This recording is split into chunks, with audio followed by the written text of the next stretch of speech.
예, 시작하겠습니다. 첫날이라 자료가 3개 정도 있어요. 일단 제일 두꺼운 게 조문 자료인데요. 이거는 강의 진행하면서 계속 사용할 건데 어떻게 쓸 건지는 좀 이따 말씀드리는 걸로 하고, 일단 첫 시간에는 그 강의 계획서 한 장짜리 짧게 보고요. 그 다음에 OT 자료 짧게 보고 첫 시간을 마무리하면 될 것 같아요. 시작이니까 이제 강의 계획서랑 OT 자료 중심으로 짧게 한번 얘기해 보도록 하겠습니다. 자, 강의 계획서 먼저 보시죠. 뭐 다 아시는 것처럼 김기호 노사고요. 예, 오늘부터 1차 강의 시작되는 거죠.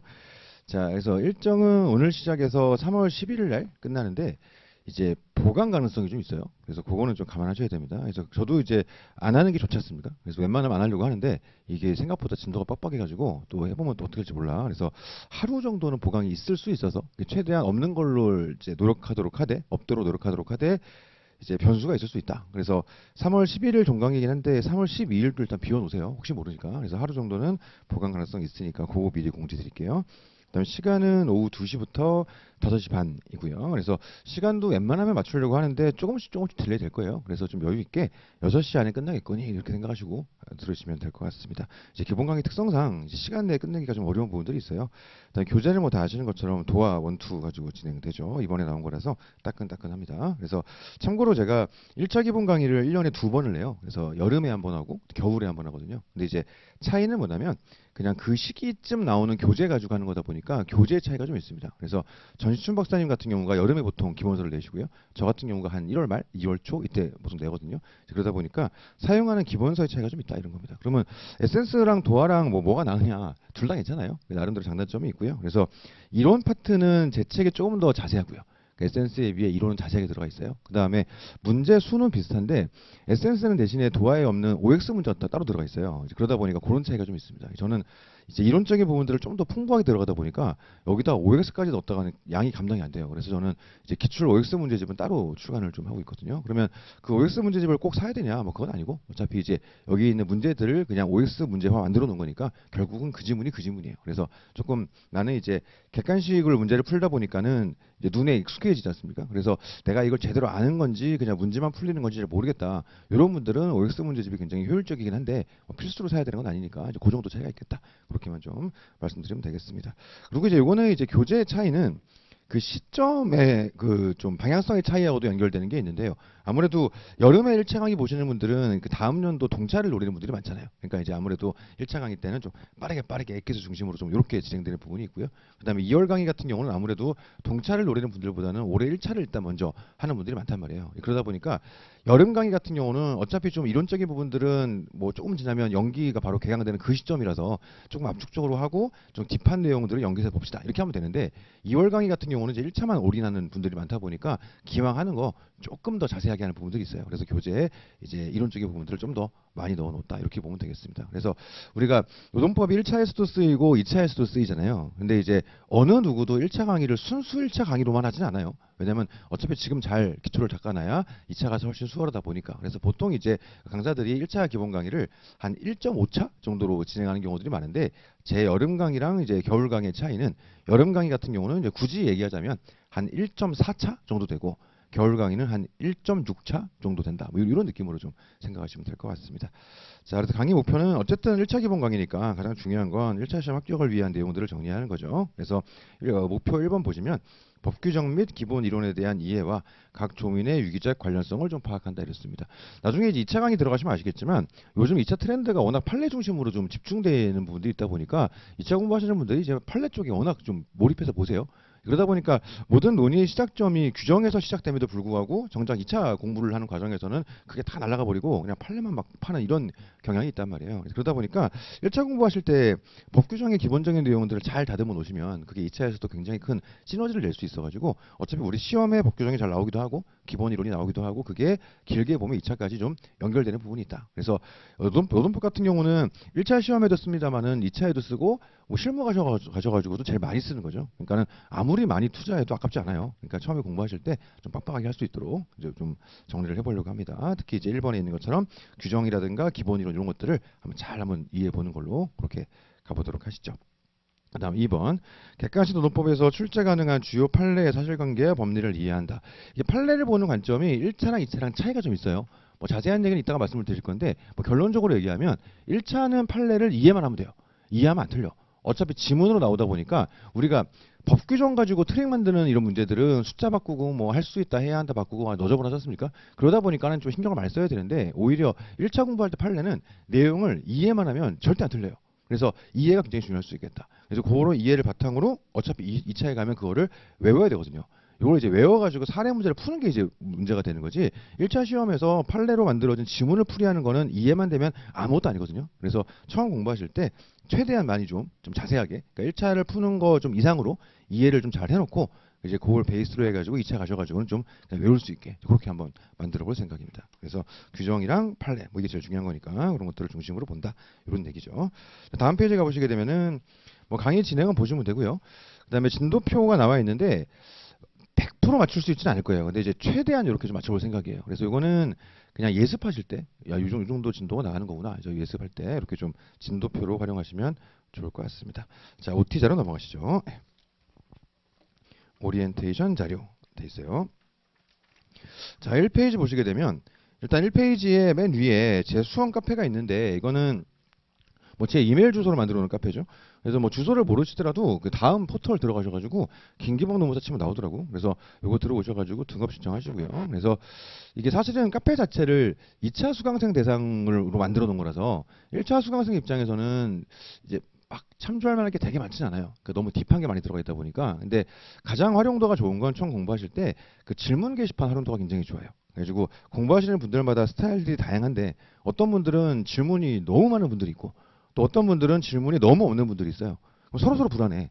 이분들은 아, 내가 머리가 나쁜가, 난 질문이 많지 이렇게 생각하고 또 이쪽 분들은 내가 공부를 이상하게 하는 건가, 왜 난 궁금한 게 없지 이런단 말이에요. 근데 그거는 공부 스타일 차이가 좀 있습니다. 예를 들어 이제 전자인 분들은 거기 카페 게시판 활용하셔가지고 질문 검색도 해보시고 이제 올리셔도 될 것 같고요. 그다음에 후자의 분들도 그냥 쉬실 때 예를 들어 오늘 근로기준법상 근로자를 배웠다 치면 카페에서 그냥 근로자 쳐보면 질문들이 쭉 나오겠지 목록이 보면서 아 남들은 이런 걸 궁금해했구나 이런 측면으로 활용하시기가 좋아요. 그래서 1차 보시는 분들은 카페 활용도가 그 질문 게시판 그쪽 활용도가 굉장히 좋을 거고 그 외에 이제 뭐 최신 판례 원문이 올라와 있고 판례 평서가 올라가고 막 이런 게 있는데 그런 것들은 지금 단계에서 오버예요. 안 봐도 돼. 나중에 2차고 들어가시고 그것도 좀 더 내공이 쌓였을 때 그때 이제 필요한 거니까 이제 지금 당장은 질문 게시판 중심으로 좀 활용하시면 될 것 같습니다. 그래서 등업 양식이 있으니까 맞춰가지고 올리시면 제가 등급 시켜드리고요. 근데 이거 한 다음 달쯤에 한번 그 회원 등급을 한번 갈아 엎을 거라 한번 다시 한번 정리를 하긴 해야 될 것 같은데 일단 지금은 그렇게 하시면 좋겠습니다. 자, 그러면 이제 이후에 계획을 어떻게 할 것이냐. 그러니까 지금 시작하시는 분들은 동차는 어려워요. 그러니까 지금은 1차에 집중하는 게 좋습니다. 그리고 많이들 얘기 들었겠습니다만은 올해부터 1차 시험 제도가 바뀌죠. 그래서 많이 떨어질 거예요. 그래서 우리가 평균적으로 1차 시험 합격률이 보통 50% 선들을 공단에서 유지를 쭉 해왔거든요. 오랜 기간 동안. 그래서 전년도에 좀 많이 붙으면 올해는 조금 어렵게 내고 전년도에 좀 덜 붙으면 올해는 좀 쉽게 내가지고 평균적으로 1차 시험 합격률을 한 50% 정도로 오랜 기간 동안 유지를 해왔었는데 최근에 그게 깨졌어요. 이제 왜 그러냐면 응시자 수가 너무 늘어나다 보니까 2차 시험 합격자가 너무 많이 늘어나는 거예요. 이제 그거는 나중에 뭐 자세히 지금 설명드릴 건 아니고 이제 표준 점수라는 걸 돌리는 게 있어요. 2차 시험에서. 그러다 보니까 응시자가 많으면 점수 조절을 좀 해도 어쩔 수 없이 일정 비율은 그 점수 일정 점수 이상이 나올 수밖에 없거든요. 그래가지고 지금 2차 시험의 점수 패턴인 표준 점수제 하에서는 뭐 자세한 얘기 넘어가고 그 패턴 하에서는 응시자가 늘면 늘수록 합격자는 늘 수밖에 없어요. 이거를 인위적으로 조정할 수가 없어 구조적으로. 그러다 보니까 지금 최근에 합격자가 막 재작년에 막 550명 붙고 작년에서 400 붙었단 말이에요. 너무 많이 붙잖아 2차 시험을. 그러다 보니까는 인원 조정을 좀 하려고 하고 있는데 그러다 보니까 1차 시험에서 최대한 떨어뜨려 버리는 게 가장 확실한 구성법이고요. 그래서 작년부터 난이도가 확 올라갈 거다라고 다들 예상했는데 실제로 그랬죠. 그래가지고 작년에 처음으로 합격률이 35% 정도로 떨어졌어요. 그래서 올해도 그런 기조는 그대로 유지가 될 거고요. 실제로 뭐 최근에 이제 노무사 작년 합격하신 분들 집체교육 들어가 있죠. 집체교육 첫날에도 노무사회에서 공식적으로 아예 얘기했다고 하더라고 그 자리에서 올해도 1차 엄청 떨어뜨릴 거다 이런 식으로. 근데 그거는 뭐 누구나 예상할 수 있는 거라서 지금 시작하시는 분들은 1차에 올인하시는 게 맞아요. 그래서 너무 크게 욕심 부리지 마시고 올해 1차 좀 준비를 빡세게 하셔야 되니까 그렇게 좀 보시면 되겠습니다. 그래서 일단 2월 달에 1차 기본 강의 시작되고요. 3월 달에 문풀 강의가 진행돼요. 그래서 제가 한 2, 3년 전만 하더라도 문풀은 필수가 아니에요. 이렇게 얘기했어요. 이제 기본 강의 때 내용 다 하니까 그거 가지고 뭐 추가적으로 OX집이든 문제집이든 풀어보시면 되고 근데 이제 강의가 좀 필요하신 분들은 들어오세요. 이렇게 얘기했는데 작년부터는 제가 그냥 들으라고 하거든요. 그래서 올해도 오세요. 그냥. 그래서 이제 기본 강의 듣고 문제풀이 강의도 그냥 들어오세요. 오히려 이제 3번에 보시면 그 시험 직전에 4데이즈 특강이라고 그 네이밍을 참 잘했어. 학법에서 만든 건데 4일에 걸쳐가지고 1차 과목 하나씩 이렇게 정리하는 그런 타임인데요. 이거는 오히려 제가 생각할 때는 필수는 아닌 것 같다. 그래가지고 기본 강의 듣고 문풀 들었으면 4데이즈는 뭐 시험 직전에 뭐 공부도 안 되고 긴장되고 하니까 와가지고 하루 그냥 들으면서 정리해봐야 되겠다. 이런 생각이면 뭐 오셔도 괜찮을 것 같은데 어차피 새로운 내용을 절대 하루 강의로 특강으로 하는 게 아니다 보니까 오히려 이건 필수는 아니에요. 그래서 그렇게 좀 선택할 순상으로 보시면 될 것 같고요. 그 다음에 이제 5월 말에 1차를 붙고 나면 6월 달에 동차반이라는 과정이 열려요. 이거는 이제 2차 준비를 한 번도 안 해보신 분들을 위한 과정이에요. 그래서 당연히 동차반을 듣는다고 해가지고 이걸 들으면 여기서 한 걸 다 외우면은 올해 합격시켜 드릴게요. 이렇게 말은 못해요. 이제 그렇게 말할 수는 없고 동차반 과정이 가지는 가장 큰 의미는 뭐냐면 물론 이제 아주 운빨 막 기가 막히게 떨어져 버리면 오히려 붙을 수도 있지. 그러니까 확률이 제로는 아니에요. 가끔 붙는 경우도 있고. 근데 이제 동차반의 가장 큰 목적은 이제 9월부터 2차 연기를 들어가잖아요. 연기를 들어가기 전에 좀 A급 중심으로 좀 빡세게 정리를 해가지고 시행착오를 미리 겪어보는 거예요. 우리가 객관식 공부하는 방식이랑 주관식 공부하는 방식은 아예 다르잖아요. 특히 우리 논술형 시험 같은 경우가 뭐 학부에서 전공에 따라서 경험해본 분도 계시겠지만 아예 처음인 분도 계시고 그다음에 학부에서 예를 들어 법학을 전공했든 뭐 이런 식으로 해가지고 논술형 답안을 경험했다 하더라도 이게 수험에서의 답안하고 학부 정도의 수준에서의 답안은 비교 자체가 안 되거든요. 그러니까 여기서 공부하시는 분들이 학부에 가면 거의 양민학사를 하는 수준으로 그냥 다 잡아먹지. 그러니까 좀 많이 달라요. 그러다 보니까 처음에 좀 개인별로 시행착오 겪는 것들이 있는데 그거를 동차반 과정을 통해서 한번 판례를 이렇게도 외워보고 단권화를 이렇게도 해보고 내용을 이렇게도 정리를 한번 해보고 해가지고 내용 정리에 대한 시행착오 이런 것들을 미리 없애버리는 거고 그 다음에 이게 실제 우리가 답안이 어떻게 구성되는지 시간 내에 어떻게 답안을 써야 되는지를 실전처럼 A급 중심으로 연습을 해가지고 이 2차 연기에서 처음부터 다시 시작할 때 이제 방향성을 스스로 좀 인지하고 할 수 있도록 그게 목적이 더 크죠. 그 다음에 동차반은 그리고 강사마다 진행 방식은 다른데 저 같은 경우는 초 A급만 찍어서 하거든요. 그러니까 물론 전체 흐름을 보지. 전체 흐름 보면서 이게 왜 초 A급인지를 말씀드리면서 초 A급만 찍어가지고 그만 외운단 말이에요. 그래가지고 시간 내서 써봅시다. 그래서 그 안에서 잘 나오면 생각보다 좋은 점수를 갖고 올 수도 있는 거고 그 안에서 이제 너무 안 나오면 그거 어쩔 수 없지. 그건 이제 운이니까 어쩔 수 없는데 어쨌든 올해 A급들은 그 안에서 출제되지 않은 부분들은 내년에도 또 A급이에요. 그러니까 이제 기왕 내년에 힘줄 것들을 좀 찍어가지고 강력 조절하면서 제일 중요한 것들을 먼저 선행학습한다. 이런 느낌이 굉장히 강합니다. 그래서 동차반 개인적으로 이제 이 신림동 수험판에서 썰이 갈리는데 저는 굉장히 오래전부터 동차반 애찬론자예요. 이건 정말 강추합니다. 강추. 그래가지고 1차 합격하시고 사실 1차 시험 끝나고 나면 이게 에너지 고갈도가 되게 크거든요. 훅 퍼진다고. 그러니까 올해 뭐 공부해봐야 2차 될 것 같지도 않고 그냥 힘든데 좀 쉬었다가 연기해 가지 이런 마음이 되게 많이 드는데 그러지 마시고 1차 합격하신 다음에 꼭 동차반으로 오세요. 그래가지고 그 내년도 이제 합격 가능성을 이제 동차반 과정을 통해서 말도 안 되게 올려줄 거예요. 그러다 보니까 꼭 오시는 걸로 이렇게 보시면 되겠습니다. 자, 그래가지고 여기 오신 분들 중에서 지금 어쨌든 기존에 2차를 달려오시다가 잠깐 1차로 넘어오신 분도 계시긴 할 건데 다수는 이제 처음 시작하시는 분들이 많잖아요. 이제 그런 분들은 올해는 요 코스로 가시면 돼요. 1차 기본 듣고 문풀 듣고 그 다음 4데이즈는 선택사항이고요. 1차 시험 잘 하셔가지고 합격하신 다음에 동차반 들어오셔서 한 2달 정도 빡세게 달리고 2차 시험장 가셔가지고 한번 이제 한번 내본 다음에 이제 9월부터 1년 풀커리 정상적으로 들어간다. 이런 코스가 제가 생각할 때는 가장 안정적으로 합격할 수 있는 그런 길이 아닌가 생각이 됩니다. 자, 그다음 1번 Q1 돼 있죠. 1차 강의의 모든 과정을 다 수강해야 되는가 말씀드렸죠. 이제 과거에는 기본 강의면 돼요. 이렇게 얘기했단 말이죠. 근데 요즘에 작년부터 제가 바뀌었는데 문풀을 들어야 될 것 같아. 그래가지고 올해도 웬만하면 문풀을 들으세요. 그 짧아 심지어. 그 8회밖에 안 돼갖고 짧으니까 그거 수강하시는 걸로 하고요. 그 다음 Q2 해가지고 1차 강의의 수강 순서는 어떻게 가져가는 것이 좋은가 돼 있어요. 뭐 상관없어요. 사실 이게. 상관은 없는데 제가 개인적으로 생각할 때 특히 동강번호 보시는 분들 참조해보면 좋을 것 같은데 이게 정답이 있지는 않은데 제가 생각할 때 제일 좋은 방식은 순서를 민법을 먼저 듣고 그 다음에 이제 노동을 듣든 사부를 듣든 이걸 뭐 선택을 하시고요. 그 다음에 이제 경영을 듣고 제가 생각할 때는 요 흐름이 제일 좋지 않나 생각이 들어요. 그래서 민법이 어쨌든 법학에서 가장 기본적인 학문이니까 그래서 민법 먼저 잘 들어놓고 내용 숙지를 어느 정도 하신 다음에 이 민법의 내용들이 특히 노동에서도 많이 쓰이거든요. 그래서 우리가 노동이 민법하고도 연결돼 있고 이게 사보랑도 연결돼 있어요. 그래서 민법에서 했던 내용들의 일부가 노동에서 나오고요. 그 다음에 노동에서 하는 내용의 일부가 사보에서, 반대로 사보에서 하는 내용의 일부가 노동에 나오거든요. 엮이는 부분들이 있습니다. 그래서 개인적으로는 제가 볼 때는 민법 듣고 그 다음에 이렇게 가든 가고 그 다음 경영 듣고 동영상 보시는 분들 같은 경우에 이게 가장 효율적이지 않나 싶긴 한데, 이제 오프 분들 같은 경우는 거의 막 동시다발적으로 막 진행되지 않습니까? 근데 그거는 최대한 한 2, 3월 내에 빨리 끝을 내야 되니까 이제 그런 거예요. 이제 그런 측면으로 생각하시면 되겠습니다. 자, 근데 어쨌든 제 생각은 그런데 이거는 뭐 정답이 있지 않아요. 뭐 예를 들어서 나는 경영 먼저 들어야지 뭐 상관없어요. 노동 먼저 들어야지 상관없습니다. 노동 듣고 민법 들어야지 괜찮아요. 상관없습니다. 근데 저게 좀 더 효율적인 것 같긴 하다. 미세한 차이긴 한데 그렇습니다. 자, 3번 동차반 강의의 진행 방식 및 목표는 무엇인가 되어 있는데요. 아까 말씀을 드렸죠. 그래서 짧게 한번 정리를 해보면 이거 진짜 강추하는데 1차 합격하신 다음에 동차반 강의의 진행 방식은 여러 가지 방식이 있어요. 첫 번째 어떤 게 있냐면, 첫 번째 동차반 내용을 통해서 이론만 주구장창 내용 정리해드린다. 이런 방식이 있을 수 있고, 아니다 실전처럼 모의 시험을 본다. 이런 방식이 있을 수 있어요. 근데 제가 생각할 때 이거 정답이 있지는 않습니다만은 동차반 강의를 진행하는데 이론 중심으로 내용만 쫙 설명해드리고 기본 강의하는 것처럼 그러고 나면 쓸 수 있는 게 아무것도 없어요. 결국 이제 아까 얘기했던 것처럼 동차반 과정을 통해서 시행착오를 겪어봐야죠. 시행착오를 겪어보려면 실전처럼 모의 시험을 봐봐야 돼요. 그러다 보니까 이거는 실전처럼 모의 시험을 중심으로 이렇게 해서 내용 쫙 정리하고 이거 가지고서 그대로 시험 되니까 외우세요 해가지고 시간 내에 다 써보고 이렇게 하는 과정들이 있고요.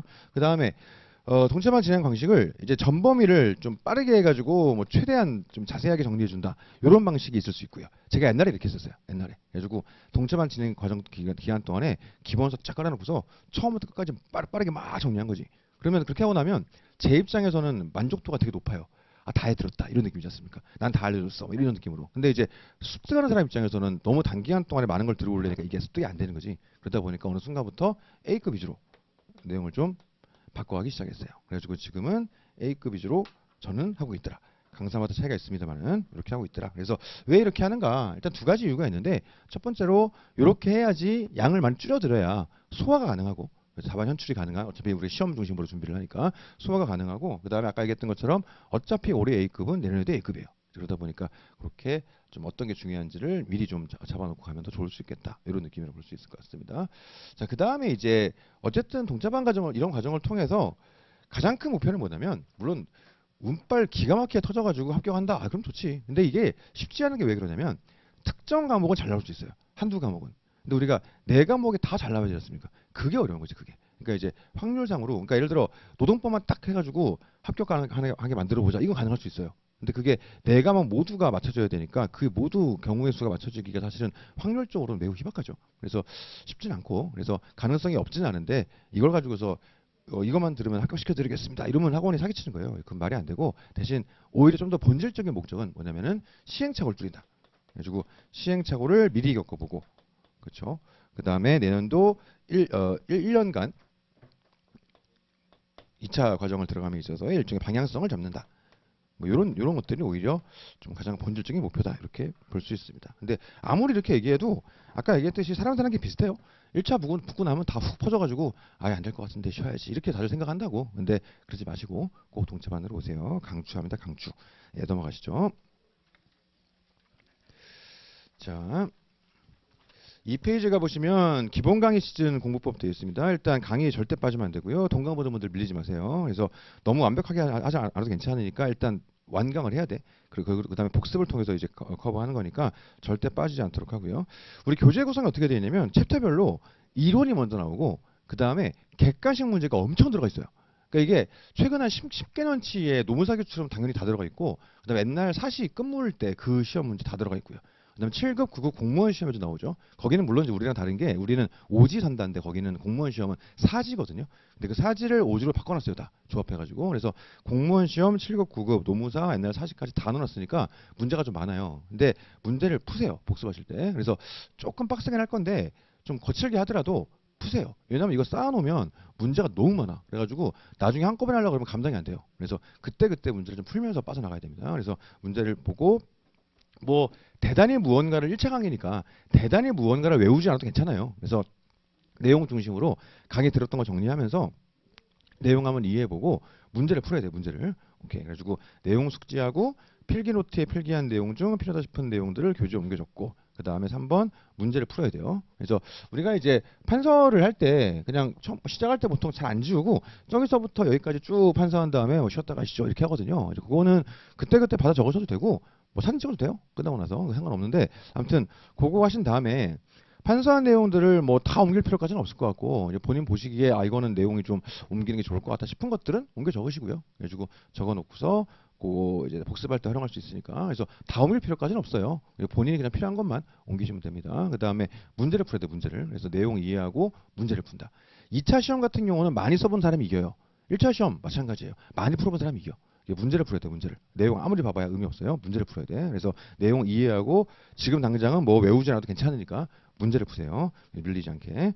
4번 의무되는 지점이 있다면은 카페 질문란 검색해서 답을 찾아보고요. 해결 안 되면 질문을 올려주세요. 그러면 또 빠르게 답변을 드리니까.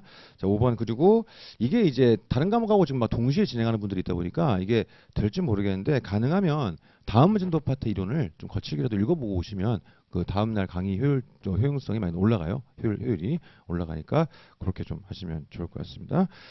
자, 그다음에 질문 및 상담법이 있는데요. 일단 뭐 쉬는 시간 활용하시면 되겠죠. 끝나고 오셔도 되고. 그다음에 2번 제 개인 카페 활용하시는데 카페 안에 그 질문 게시판 2개 있어요. 2차 게시판, 뭐 1차 게시판 되어 있는데 1차 게시판 이쪽으로 들어오시면 될 것 같고 3페이지 가보시면 올리실 때 가능하면은 제목에 좀 검색하기 편하게 이렇게 좀 해주시면 아무래도 좋을 것 같고요. 뭐 질문 내용은 뭐든 상관없어요. 우리가 상관없습니다. 그다음에 그 교재 질문 같은 경우는 예를 들어 뭐 교재 몇 페이지에 뭐 어떤 내용 이렇게 하면 제가 뭔지 알 수가 없어요. 제가 쓰는 교재가 1차만 해도 도화도 쓰지만 에센스도 쓰고 2차도 교재가 많거든요. 그래서 공무원 책도 따로 또 있잖아. 책이 너무 많아가지고 그냥 밑도 끝도 없이 몇 페이지 그러면 제가 뭔지 모르고 또 어떤 책이라고 말씀해 주셔도 또 찾아봐야잖아요. 이렇게 하나씩. 이제 그게 좀 시간이 많이 걸려요 생각보다. 그래서 그냥 사진 찍어서 같이 올려주시면 좀 편할 수 있겠다. 그런 말씀을 드리고 그다음 3번 이메일 도량을 활용할 수 있는데 가능하면 노동법의 내용적인 질문들은 카페로 모으는 걸로 합시다. 4번 학원 홈피 이거 들어갈 수 있고요. 5번 카톡이나 이런 것들도 제가 이따 세 번째 시간에 알려드리는데 이것도 내용적인 질문들은 카페를 활용하시는 걸로 하시죠. 근데 이제 일반적인 수험 상담이라든가 뭐 프라이빗한 내용들 이런 것들은 저한테 따로 연락 주셔도 괜찮습니다. 그렇게 하시면 될 것 같고요. 근데 이제 그 노동법 내용 질문은 이제 카페로 좀 모으는 걸로 그렇게 하도록 하겠습니다. 너무 창구가 많다 보니까 아우 삶이 감당이 안 돼가지고 최근에 좀 몰고 있어요. 카페로 이렇게 보시면 되겠습니다. 자 밑에 박스 안에 유의사항 보시면 제가 이 동네에서 제가 이 일을 제일 오래 했단 말이에요. 그리고 아주 오래전부터 개인 폰을 까고 다녔죠. 그리고 제가 3과 1이 잘 분리가 안 돼가지고 이게 너무 오래 쌓여 있어. 그래가지고 제 번호는 이 동네에서는 무슨 이제 뭐 다산 콜센터 비슷하게 돼 있어가지고 너무 많은 분들이 이렇게 있어요. 제 카톡 친구가 9,700명인가 그래. 그러니까 10,000명이 이제 얼마 이제 목전에 두고 있거든요. 그러니까 연락이 너무 많이 와서 제 수강생인지 아닌지 알 수가 없어서 그런 것들은 좀 알려주시면 좋을 것 같습니다. 개인적으로 수강생 아닌 분들 질문 오는 걸 개인적으로 되게 싫어해요. 이제 별로 안 좋거든. 그게 내 수강생 아닌데 연락하는 거야 뭐 이런 게 뭐 없지는 않은데 그런 것보다는 그 1차는 그나마 괜찮은데 2차 시험은 결국 우리는 상대평가예요. 그러니까 우리가 이론상으로는 2차 시험이 절대평가거든요. 이론상으로는. 근데 실제로는 상대평가란 말이야.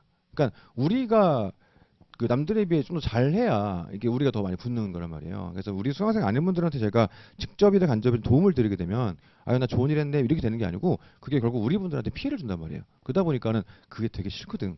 그래가지고 가능하면은 이제 어떤 강의 듣는 누구시구나 이렇게 알 수 있으면 카페는 상관없고 카페는 뭐 상관없고 이제 개인 연락처로 연락 주실 때 좀 그렇게 하시면 좋을 것 같고요. 양가로 2번 뭐 창구는 뭐 상관없는데 기본적으로 강의 내용 질문, 그 노동법 내용 질문은 아까 카페로 모은다고 말씀을 드렸었죠.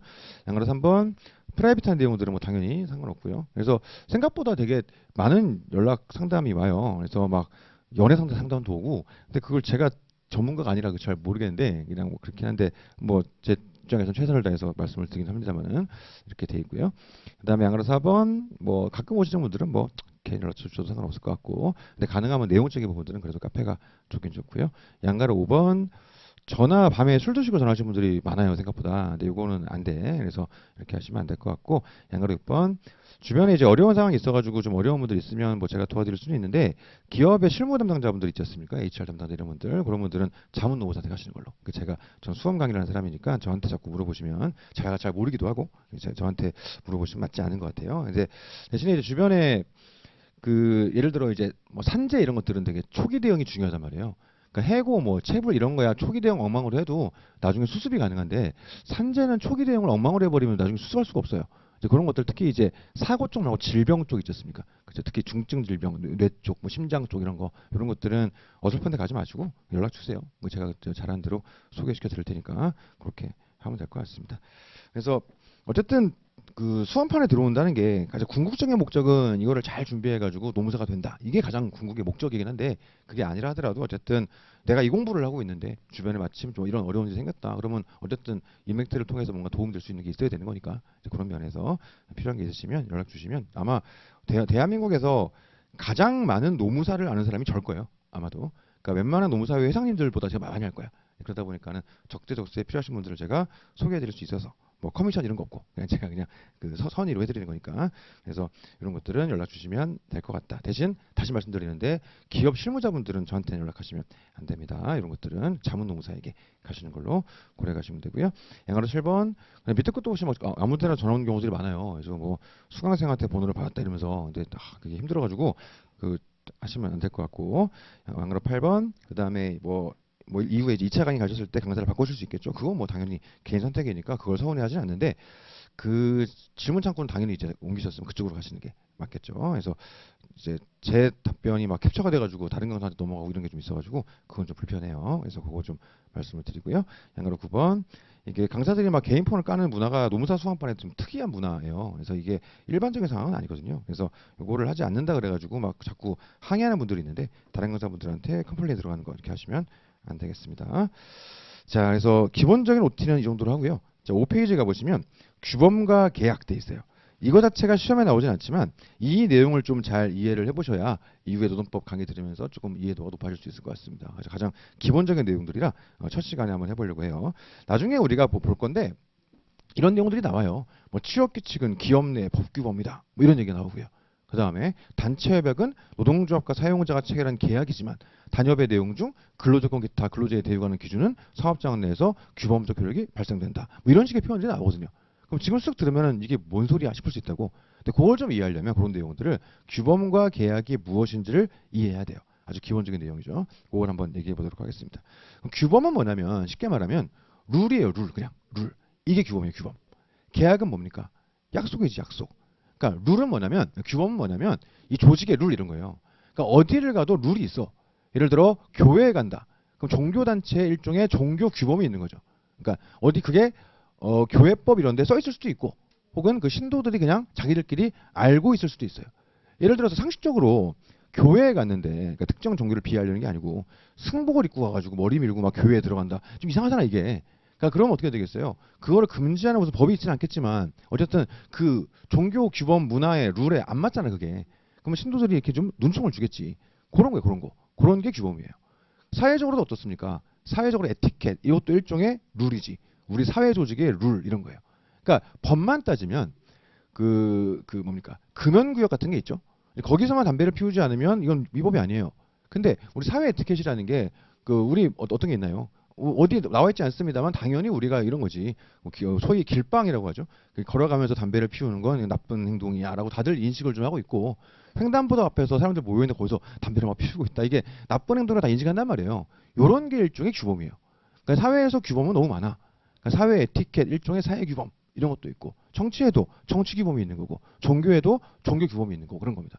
그럼 우리는 뭘 보고 싶은 거냐? 우리는 사회 규범 이런 걸 공부하려는 게 아니지 않습니까? 우리가 궁금한 건 법에 어떻게 써 있는가 이게 궁금한 거지. 그래서 우리는 규범 중에서 법 규범을 공부하는 거예요.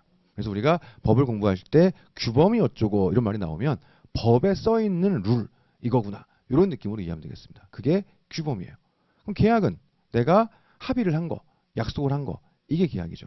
자 그러면 첫 번째 하이픈에서 규범이 되어 있는데 결국 이 규범이라는 건 룰을 말하는 거고 이 룰이라는 건 사회에 다양하게 존재하죠. 하지만 그 안에서 법에 있는 거 이걸 우리는 법규범이다 이렇게 얘기하죠. 그래서 우리는 법규범, 법에 써 있는 룰 이걸 공부하는구나 이렇게 볼 수 있고요. 두 번째 계약을 또 공부하겠죠.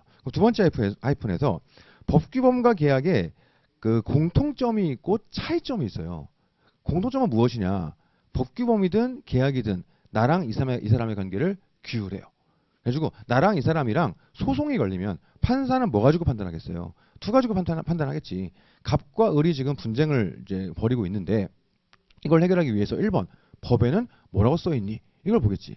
두 번째, 얘네들의 계약서에는 뭐라고 써 있니? 이걸 보겠죠. 결국 규범이든 계약이든 당사자 간 관계를 법률적으로 규율한다. 이런 공통점이 있어요. 그럼 차이점은 뭐냐? 간단해요. 계약은 내가 그렇게 하기로 약속을 했기 때문이에요. 근데 규범은 내가 그 룰에 동의를 할 수도 있고 안 할 수도 있어요. 근데 나는 그걸 따라야 돼. 이런 차이가 있는 거죠. 예를 들어 국회에서 이번에 법을 개정을 했어요. 나는 시민으로서 이번 개정법에 동의하지 않아요. 나라 망할 것 같아. 하지만 어쩔 수 없어요. 왜냐? 법이 바뀌었으니까. 그러니까 조직의 룰이 바뀌었으면 내가 그거를 동의하든 동의하지 않든 나는 그 룰을 따라가야 되겠죠. 이게 규범이고, 계약은 내가 하기로 했으니까 하는 거예요. 내가 하기로 안 했으면 안 하면 되지. 자, 다시 한번 정리해보면 법규범과 계약에 공통점이 있고 차이점이 있어요. 공통점은 무엇이냐? 내가 여기에 법적으로 구속받는다. 이게 공통점이죠. 룰과 계약의. 차이점은 룰은 내 동의 여부가 중요치 않아요. 근데 계약은 내 동의 여부가 중요하죠. 룰은 내가 거기에 동의하든 동의하지 않든 우리 조직은 그러해야 하니까 해야 되는 거고, 계약은 내가 동의했으니까 하는 거예요. 그렇게 하기로 약속을 했으니까. 그런 차이점이 있겠다. 별거 아니죠. 외울 거 없어요. 그냥 이렇게 이해하면 됩니다. 그래서 규범이라는 건 개개인들의 동의가 중요한 건 아니구나. 그럼 규범은 뭐가 중요하겠어요? 우리의 동의가 중요한 거지. 계약은 나의 동의가 중요하고, 룰은 우리의 동의가 중요해요. 그러니까 내가 동의하지 않아도 우리가 동의해버리면, 나는 반대했지만 나는 거기에 따라가야 되는 거죠. 오케이? 예를 들어 사회규범 이런 거, 에티켓. 어디에도 에티켓이 써있지 않아요. 근데 우리는 알고 있죠. 그리고 사회규범은 시대가 바뀌면서 계속 변화해 왔어요. 그러니까 예를 들어 어떤 식이냐면, 저는 어릴 때부터 저의 흡연 매너가 굉장히 훌륭하다고 생각했어요. 저는 20살 때부터 길빵 같은 걸 절대 하지 않았고, 예를 들어서 그러니까 사람들이 주변에 있으면 항상 구석에 피해서 들어가고 막 이렇게 했단 말이죠. 그러니까 저는 어릴 때부터 나의 흡연 매너는 너무 훌륭하다라는 생각을 되게 많이 하고 살았어요. 근데 내가 인식하지 못하는 사이에 이 사회에서의 흡연 매너의 룰이 많이 바뀌어왔잖아요. 그러니까 어느 순간 되니까 나의 흡연 매너는 너무나 평범해져 있더라고. 그러니까 예전에는 저는 되게 매너가 좋은 사람이라고 생각했는데 지금 와서 보면 저는 되게 그냥 평범한 사람인 거예요. 그러니까 우리가 개개인들이 인식하지 못하는 사이에 우리의 마음속에 이런 인식들이 바뀌어져 왔던 거지. 그게 일종의 룰의 변화 과정이다, 이렇게 볼 수 있을 것 같습니다. 그래서 사람이 나이 먹으면서 되게 보수화돼 간다고 하잖아요. 그건 본인이 바뀌는 것도 있는 것 같은데 사회가 바뀌는 것도 있는 것 같아. 나는 옛날이나 지금이나 그대로인데 사회가 바뀌다 보니까 내가 인식하지 못한 사이에 내가 좀 도태되어 있을 수도 있고, 예를 들어서 사회가 역으로 가게 되면 오히려 나는 더 좋은 사람이 될 수도 있고, 그런 것도 좀 있는 것 같습니다. 그렇죠? 자, 그러면 법규범은 어떻게 바꾸겠어요? 법규범은 절차가 있겠지. 예를 들어 법률을 바꾼다. 국회에서 바꿔야 되겠지. 그렇죠? 그다음에 기업 내에도 취업규칙 같은 법규범이 있거든요. 그럼 기업 내 취업규칙의 룰, 법규범을 바꾼다. 어떻게 할 것이냐? 취업규칙의 변경 절차가 있어요. 그에 따라서 우리의 동의 가져가면 되겠죠. 단체협약 마찬가지예요. 노동조합이라는 집단의 동의, 이런 게 필요할 겁니다. 자, 한번 생각을 해보죠. 우리가 실제로 바로 밑에 보시면 두 번째 하이픈에서 법규범과 계약의 차이 해가지고 근로계약, 취업규칙, 단체협약 돼 있잖아요. 자, 근로자와 사용자 혹은 노동조합과 사용자 간의 법률 관계를 규율하는 근거들이 무엇이 있을 것이냐 한번 생각을 해보자고요. 그러니까 순서대로 얘기를 하면 제일 위에 법률이 있어요. 뭐 근로기준법, 노동조합 및 노동관계 조정법, 이런 식으로 노동법이 있습니다. 자, 그 다음에 뭐가 있냐면 사업장 내에는 단체협약 이런 게 있어요. 줄여서 우리가 그냥 단협 이라 많이 부르는데, 단체협약은 뭐냐면 노동조합이라는 단체와 사용자가 한 거예요. 합의를 교섭을 해가지고 사인한다. 노조위원장 사인하고 대표이사 사인하고, 이게 단체협약이에요. 그 다음 세 번째 취업규칙이라는 게 있어요. 줄여서 취규라 쓰겠습니다. 취업규칙. 얘는 뭐냐면 기업 내에 있는 사규예요. 사규. 그러니까 이름은 취업규칙일 수도 있고 아닐 수도 있어요. 예를 들어 회사 안에 있는 뭐 인사규정, 급여규정, 징계규정, 이 모든 걸 통틀어서 우리 법에서는 취업규칙이다, 이렇게 얘기합니다. 마지막으로 근로자와 사용자가 체결한 근로계약이 있겠죠. 자, 그러면 이 법률은 규범이냐 계약이냐 쉽죠? 당연히 규범이에요. 그렇죠? 이건 룰이니까. 그러니까 법률은 규범이에요. 자, 그 다음 근로계약은 규범이냐 계약이냐? 당연히 계약이에요. 근로자랑 사용자가 합의한 거지 않습니까? 이거는 계약이에요. 계약. 그 다음 단협과 취업규칙은 무엇이냐? 밑에 문제에 보면 취업규칙은 무엇이냐? 이게 이론상으로는 갈려요. 이거를 기업 내 룰, 규범으로 보는 견해가 있고, 아니다, 일종의 약관 계약 비슷한, 그러니까 우리가 뭔가 증권사랑 계약할 때 약관 계약서에 사인하지 않습니까? 그런 느낌으로 이 회사 들어올 때 내가 합의하고 들어오는 일종의 약관 계약이다, 이래 보는 견해가 있어요. 근데 우리 판례는 기본적으로 얘는 기업 내부의 규범으로 봅니다. 그 다음에 노동조합과 사용자가 합의하는 단체협약, 이거 뭐냐? 기본적으로는 계약이죠. 노조와 사용자가 교섭을 한 다음에 서로 양보해가지고 합의점 만들어내고 거기에 사인을 하잖아요. 그러니까 기본적으로는 계약이에요. 계약은 계약인데 얘는 특이한 계약이에요. 왜 그러냐? 계약인데 얘네 간의 계약이 이 사업장에 룰을 형성해요. 그러니까 어떤 느낌이냐면 이런 느낌이에요. 노동조합하고 사용자가 교섭하다가 임금을 3% 올리기로 합의했어요. 그래서 사인을 했어. 그럼 어떻게 됩니까? 이 노조에 가입되어 있는 조합원들은 임금이 3% 오르게 되는 거예요. 그 3% 오른다는 걸 개개인들이 합의한 적이 없어요. 나는 회사랑 사인해가지고 3% 올립니다, 이렇게 한 적이 없어. 노동조합이 한 거지. 근데 노조가 사인했지만 내가 거기에 규율을 받게 되잖아요. 그러니까 단체협약은 기본적으로는 계약인데, 기본적으로 이 계약이 규범으로서의 역할을 해요. 그걸 우리는 단체협약의 규범적 효력이다, 이렇게 얘기합니다. 지금 이렇게 얘기하면 처음 시작부터 이게 무슨 말이야 그럴 수 있는데, 그거 뭔지 몰라도 돼. 그냥 느낌만 좀 기억하세요. 느낌만. 아, 이런 느낌이구나. 그래서 얘는 기본적으로는 계약이다. 근데 이게 사업장 내에서 룰의 역할들을 하긴 하는구나, 이런 느낌으로 이해하면 되겠습니다. 자, 그러면 규범과 계약을 구별하는 필요성이 뭐가 있냐? 한 2개 정도가 있어요. 첫 번째, 이게 규범인지 계약인지에 따라서 변경 절차가 다릅니다. 규범은 어떨까요? 바꾸려면 우리가 오케이 해야 돼요. 우리가. 계약은 바꾸려면 내가 오케이 해야 되는 거죠. 그럼 기본적으로 법률을 바꾸려면, 그렇죠? 법률을 어떻게 해야 됩니까? 국회에서 다수가 의결을 해야죠. 그렇죠? 정족수에 맞춰가지고 특정 그 국회의원 개개인들이 오케이 한다고 되는 게 아니죠. 국회에서 집단이 오케이를 해야 돼요. 그래야 규범이 바뀌게 되겠지. 근로계약은 어떨까요? 바꿀 때 내가 오케이 하면 돼요. 내가 합의했으니까. 나는 우리 회사 들어올 때 사장이랑 이렇게 합의하고 들어왔어요. 사장이 근데 내용을 좀 바꾸고 싶대. 그럼 내가 동의 안 하면 말면 되고, 동의하면 변경하는 계약을 체결하면 되겠죠. 그러니까 내가 동의하면 돼요. 취업규칙은 규범으로 본다고 그랬죠. 기업 내의 사규, 이런 것들은 어떻게 해야 될까요? 우리의 동의가 필요하겠지. 그래서 우리 회사의 취업규칙을 개정해가지고, 그러니까 예를 들어 이번에 회사가 어렵대. 회사가 어려워가지고 상여금을 조금 깎아야 되겠대요. 취업규칙을 개정해서 상여금을 좀 깎겠대. 그럼 어떻게 할 것이냐? 개개인들이 동의한다고 되는 게 아니에요. 왜냐? 취업규칙은 우리 회사의 룰이니까. 우리가 집단적으로 동의를 해줘야 그거를 깎을 수 있겠죠. 그런 느낌, 그런 느낌. 단체협약은 기본적으로는 계약이잖아요. 노조위원장이 동의해주면 바꿀 수 있어요. 그렇죠? 노조위원장하고 대표이사가 사인했었습니까?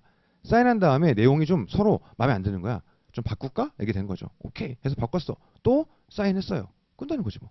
그렇죠? 그래가지고 계약 당사자인 노동조합 측에서 사인해주면, 뭐 대표 노동조합 위원장을 통해서 하겠지. 사인해주면 되겠더라. 그래서 규범이냐 계약이냐는 일단 구별하는 이유는 첫 번째로 변경 절차의 차이가 있어요. 그래서 아주 크게 좀 의미가 있을 수 있다. 그래서 나중에 우리 배우실 건데, 취업규칙을 불리하게 변경하려면 사업장 내에 과반수로 조직된 노동조합이 있으면 노동조합의 동의를 받아야 되고요. 노동조합이 없는 경우에는 근로적 과반수의 동의를 받아야 돼요. 이게 근로기준법 94조의 내용이거든요. 그럼 왜 그러냐? 취업규칙이 규범이기 때문이에요. 그러니까 그런 식의 절차를 거치라고 법에서 정하고 있는 거죠. 자, 다시 한번. 규범이랑 계약, 차이점, 뭐 공통점 외울 필요 없어요. 뭔지만 알면 됩니다. 일단 차이점, 공통점이 뭔지는 알았고, 그럼 이거 2개를 왜 구별하려고 하느냐? 첫 번째, 변경 절차의 차이가 있다. 나의 동의인지 우리의 동의인지 이걸 봐야 되니까 얘기했었습니다. 두 번째 뭐가 있냐? 규범이냐 계약이냐에 따라서 해석 방식이 달라요. 결국 법학이라는 건 해석하기예요. 근로기준법 2, 3조 1항에는 사용자는 근로자를 해고하려면 정당한 이유가 있어야 한다고 규정하고 있어요. 결국 이 정당한 이유를 어떻게 해석할 것인가? 이게 판사의 역할이죠. 이게 법률의 해석이에요. 그 다음, 갑하고 을이 계약을 했어요. 계약서가 있어. 근데 계약이 제대로 이행 안 됐대. 얘는 이행된 거래. 나는 계약서대로 한 거다. 얘는 계약서대로 안 한 거다. 둘이 싸우더니 민사소송을 걸어가지고 법원으로 왔어요. 판사는 뭐라 하겠어요? 이 계약인, 계약서를 해석을 해야지. 결국 판결이라는 건 사실관계를 확정한 다음에 법률과 계약을 해석을 해가지고 그 법리를 이 사실관계에 적용을 하는 거예요. 그럼 해석을 해야 되겠지. 근데 법률을 해석하는 것과 계약을 해석하는 건 방향성이 달라요. 왜 그러겠어요? 법률은, 이 규범은 우리 사회 구성원들이 한 명 한 명이 거기에 동의한 적이 없어요. 그냥 룰이 원래 그런 거야. 그러니까 나는 이 내용이 뭔진 모르는데 써 있으니까 그걸 보면서 아, 우리 룰이 이렇구나 알겠죠. 계약은 내가 합의를 했잖아요. 그러니까 이 문구가 무슨 의미인지를 내가 알아. 근데 규범은 나는 합의한 적이 없단 말이에요. 그냥 써 있으니까 룰이 그런가 보다 하는 거지. 그럼 어떻게 되겠습니까? 합의한 적 없는 개개인들이 룰을 봤을 때 이게 무슨 말인지를 알 수 있어야 되겠죠. 그래서 법률은 문구 그 자체가 매우 중요해요. 물론 문구대로 해석하지 항상 문구대로만 해석하지는 않습니다. 근데 법률은 기본적으로 문구가 매우 중요해요. 근데 그에 반해 계약서는 물론 문구가 중요하지만 얘네가 어떤 마음으로 합의했는가 이게 되게 중요하겠죠. 그래서 법률을 해석할 때는 문구에 대해 집착을 좀 하게 되고요. 그걸 우리는 물리적 해석을 한다 이렇게 얘기합니다. 자, 물리적 해석 이렇게 하거든요. 그래서 문구 그 자체가 기본적으로 제일 중요하다. 물론 문구대로만 해석을 해버리면 말도 안 되는 이상한 결과가 도출될 수 있어요. 그러니까 플러스 알파가 있긴 있지. 근데 기본적으로 규범은 문구가 되게 중요하다. 이렇게 볼 수 있습니다. 예를 들어서 지금은 아마 바뀌었을 건데 예전에 아주 옛날이야. 예전에 그 도로교통법에 그런 규정이 있었어요. 구부러진 도로에서는 추월하면 안 된다. 이런 규정이 있었어요. 그 문구만 놓고 보면 조금이라도 구부러지면 추월하면 안 되는 거 아니에요. 근데 도로라는 게 완전히 일직선 도로 이런 게 어디 있겠어. 조금씩 휘어 있겠지. 그러니까 이거를 문구 그대로 해석하면 굉장히 좀 입법자가 의도하지 않은 이상한 결과가 도출될 수 있지 않습니까? 그러니까 서울에서 출발하면 부산까지 가야만 되는 뭐 이런 게 생길 수 있겠지. 그러다 보니까 플러스 알파가 필요하긴 한데 기본적으로는 물리적 해석이 중요하다. 이런 느낌인 거죠. 근데 그에 반해 계약은 어떨까요? 계약은 합의 사항을 해석하는 거니까 이거는 문구가 물론 중요하지만 당사자의 의사 이게 아무래도 굉장히 중요할 수 있을 거예요. 오케이? 그런 차이가 있겠다. 그래서 다시 한번 정리해 보면 규범 계약 차이 뭐 외울 거 없어요. 그냥 이해하면 돼. 아, 이게 이런 거구나. 이해라는 것도 그냥 감만 좀 갖고 계시면 됩니다. 감만. 아, 이런 거구나. 그래서 규범은 내 동의 여하에 관계없이 내가 거기에 따라야 되는구나. 예를 들어 이번에 우리 회사에서 취업규칙을 개정하는데 과반수로 조직된 노동조합이 있어가지고 혹은 없어서 과반수의 동의를 받았어요. 나는 변경에 반대했어. 그래도 어쩔 수 없어요. 우리가 바꾸기로 했으니까. 왜냐 취업규칙은 규범이니까. 이런 느낌. 그렇죠? 이 느낌만 좀 기억하면 되겠습니다. 그래서 규범은 나의 동의 여부에 관계없이 나를 규율하는 것. 그래서 이거를 바꾸려면 우리가 동의해야 되는 것. 그리고 규범은 룰이니까 이거는 그 룰의 문구 자체가 매우 중요하구나. 이런 느낌. 계약은 내가 동의한 것. 그래서 이걸 바꾸려면 마찬가지로 내가 동의해야 된다. 그럼 계약서를 해석할 때도 우리의 진짜 의사가 무엇이었는지 계약 당사자의 이게 매우 중요할 수 있겠다. 오케이. 그런 느낌으로 보시면 되겠습니다. 자, 내려가시면 법계 가지고 대륙법계 있고 영미법계 있어요. 이거는 뭐 마찬가지죠. 외울 거 아니에요. 그냥 편하게 이해해 보시면 대륙법계라는 건 쉽게 말하면 유럽 쪽을 얘기하는 거고요. 영미법계라는 건 영미 쪽을 얘기하는 거예요. 이 양쪽은 법의 발전 방향이 좀 달라요. 대륙법계는 법전 중심의 발전이 있었어요. 영미 쪽은 판례 중심의 발전이 있었습니다. 그 나름대로 이유가 있습니다. 그러니까 대륙 쪽은 유럽 쪽 같은 경우는 어쨌든 이 대륙이 있으면 여기를 지배하는 세력들이 계속 바뀌었지 않습니까? 이렇게 얘네가 들어왔다가 얘네가 들어왔다가 얘네가 들어왔다가 그러다 보니까 누가 들어오더라도 우리 마을은 원래 이랬어요. 이게 중요한 거지. 이번에 새로 들어오셔서 모르시는 것 같은데 우리 마을은 되게 오랜 시간 동안 이렇게 해왔어요. 이게 중요한 거예요. 그럼 어떻게 해야 되겠습니까? 보여줘야지. 우리는 이렇게 써 있어요. 이런 식으로. 그러니까 여기는 법전이 발전한 거지. 근데 그에 반해 영국 본토 이런 데들은 본토 침략을 당한 점령당한 역사가 사실 거의 없죠. 그러니까 굳이 그럴 이유가 없는 거야. 그러니까 얘네들은 뭐냐? 우리 마을은 오랜 기간 동안 그냥 이래 왔다. 그걸 다 알아. 지난번에 비슷한 일이 있었을 때 우린 이렇게 해결했었다. 굳이 이걸 써놓을 필요가 없는 거예요. 그러니까는 영미 쪽은 영국 애들이 넘어간 게 미국이니까 영미 쪽은 비슷한 사건 발생했을 때 우리 예전에 어떻게 했더라? 이게 중요한 거고 유럽 쪽 애들은 특정 문제 발생했을 때 법전에 뭐라고 써있니? 이게 중요한 거예요.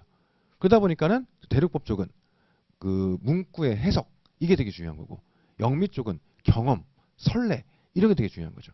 그래서 영미 쪽은 판례 자체가 하나의 법이 돼버리는 거고 그다음에 대륙 쪽은 판례는 법률 문구에 따라 언제든지 바뀔 수 있는 거고 이런 차이점이 있는 거죠.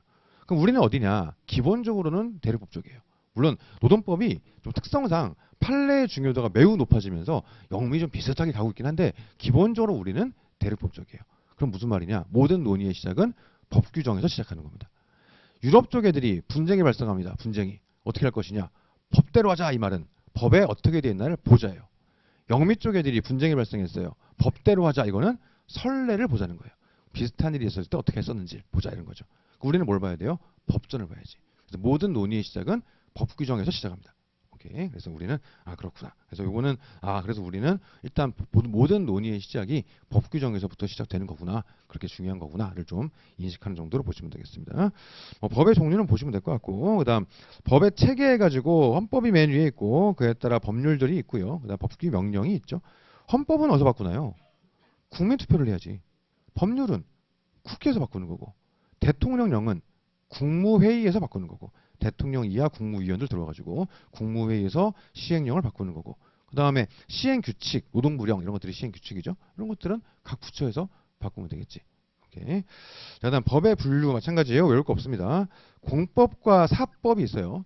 공법은 공법과 사법을 어떻게 분류하는지도 사실은 견해 대립이 있어요. 근데 아주 쉽게 얘기를 해보면 공법이라는 건 국가와 사인 간의 관계를 규율하는 거예요.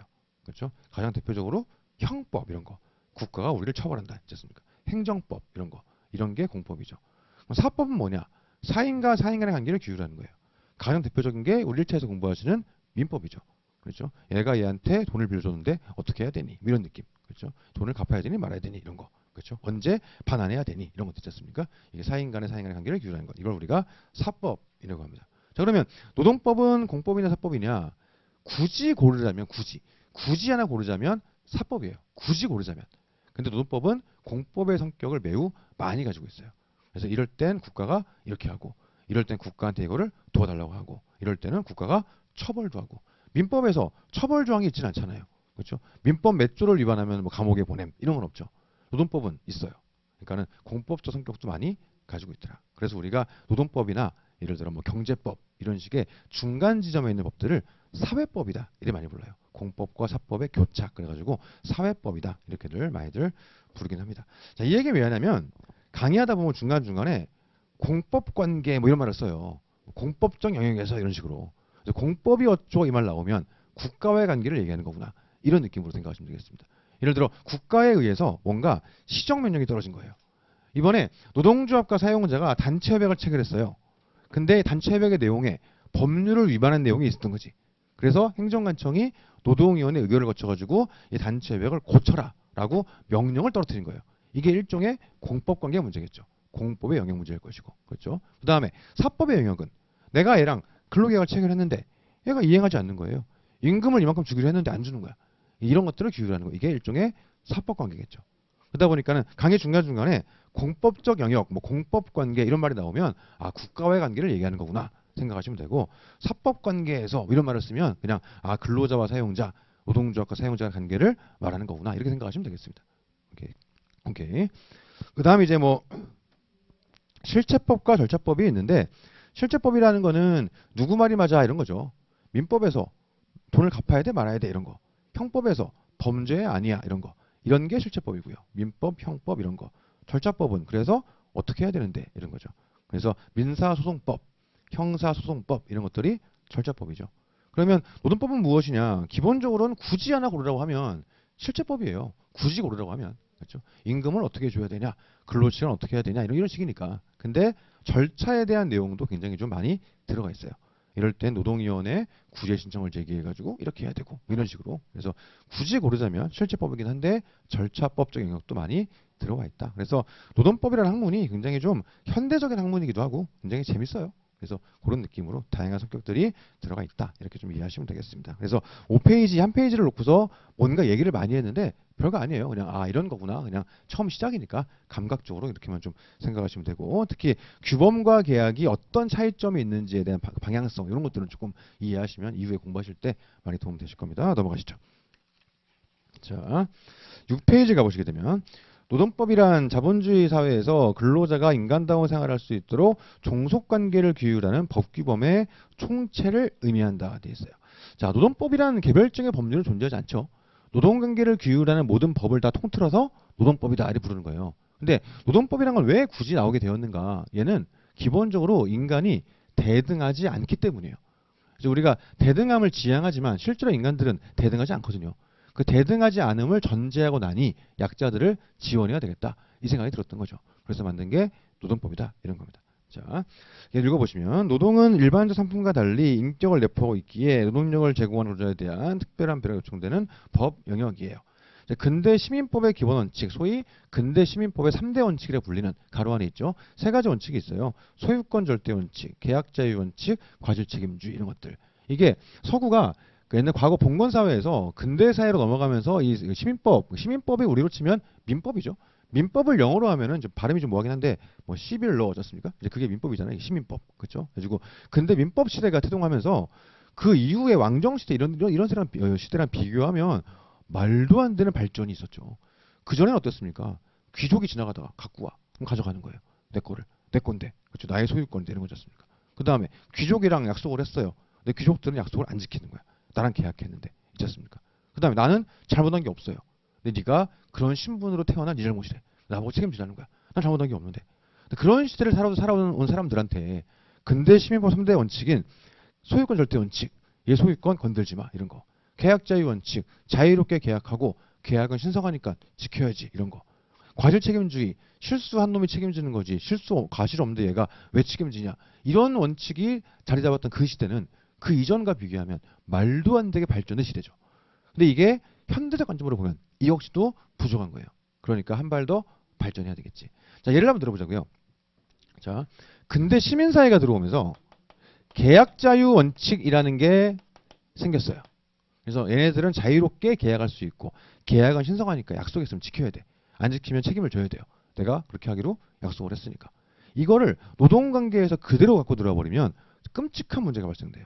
자, 어떤 사장이 동네 꼬맹이랑 계약을 치게 돼요. 꼬맹아, 너 몇 살이니? 그때 11살인데요. 이렇게 하는 거죠. 내가 너 돈 벌 수 있게 해줄게. 이렇게 하는 거예요. 우리 회사에 취업해라. 하루에 12시간 근무하고 시급은 1,200원이야. 이런 식으로. 그럼 애기는 막 와 하면서 사인한 거예요. 그래서 애를 탄광에 집어넣는 거야. 이렇게. 그래가지고 그 시대 어땠습니까? 아동 노동 심한 그 시절에 탄광에서 탄광을 그 갱도라고 하죠. 일부러 작게 만들었어요. 왜냐? 싸니까. 작게 만들어 놓으면 어떻게 되겠어요? 어른이 못 들어가잖아. 그러니까 애들을 들여보내는 거야. 그럼 싸게 부를 수 있으니까. 애들 인건비도 싸지. 갱도를 작게 뚫어도 되니까 이것도 비용 덜 들어가지. 그래서 그때 그 당시 시절에 어린 애기들이 다 이렇게 탄광 들어가서 막 열몇 시간씩 하루에 일을 했던 거잖아요. 왜 그랬냐? 그렇게 하기로 계약을 했으니까. 그렇죠? 그러니까 이게 너무 끔찍한 거야. 특히 취업난이 심해지는 이런 시대는 더더욱더 아무리 싸게 해도 어떻습니까?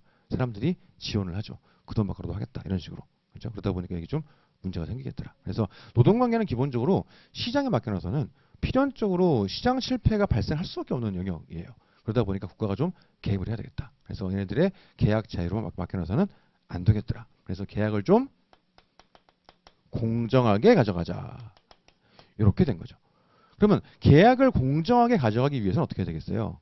얘네가 자유롭게 계약할 수 있도록 하되 최소한 이 밑으로는 못 내려가게 막아줘야 돼요. 그러니까 니네 마음대로 하되 최소한 이만큼은 해줘야 되는 거죠. 예를 들면 최저임금법. 니네 마음대로 그 계약해서 임금을 정하되 최소한 시급이 이만큼은 나와야지. 그 밑으로는 무효야. 이렇게 잡아줘야 될 거예요. 그렇죠? 국가가 개입해가지고 얘네들의 계약 내용이 뭔가 개입이 들어가야 되겠지. 그러면서 발전된 게 뭐냐. 이런 과정에서 개인들의 근로의 권리라는 게 만들어지기 시작한 거죠. 오케이. 자, 두 번째. 소유권 절대 원칙이 있었어요. 소유권 절대. 개인의 소유권은 신성해. 건들면 안 돼요.